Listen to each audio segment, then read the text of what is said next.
একদিন এক ইঁদুর খাবার খুঁজতে খুঁজতে রাজার ঘরে প্রবেশ করল। সেখানে কোনো খাবার জিনিস না পেয়ে সে একটি হীরার টুকরো গিলে ফেলল। এদিকে হীরা চুরি হওয়ার কারণে রাজপ্রাসাদে হুলুস্থুল কাণ্ড বেঁধে গেল। রাজামশাই জ্যোতিষীকে ডাকলেন। গণনা করে জ্যোতিষী বলল, হীরার টুকরোটি একটি ইঁদুর খেয়ে ফেলছে। সেনাপতি হীরা উদ্ধারের জন্য ঢেড়া পিটিয়ে পুরস্কার ঘোষণা করল। এরপর এক শিকারী রাজসভায় এসে বলল সে ইঁদুর মেরে হীরা উদ্ধার করবে।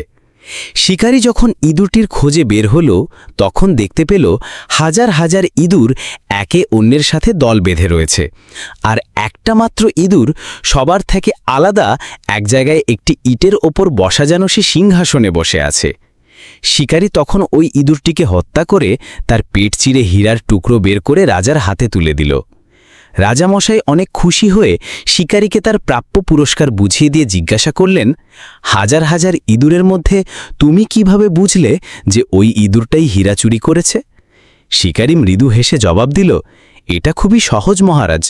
মূর্খ যখন হঠাৎ বিত্তবান হয়ে যায় তখন নিজেকে অন্যের থেকে আলাদা মনে করে, নিজের জাতির সঙ্গে চলাফেরা এবং মেলামেশা বন্ধ করে দেয়। এই মূর্খ ইঁদুরটাও তাই করেছিল। হীরা চুরি করে নিজেকে সবচেয়ে ধনী এবং ইঁদুরদের রাজা ঘোষণা করে আলাদাভাবে বসেছিল।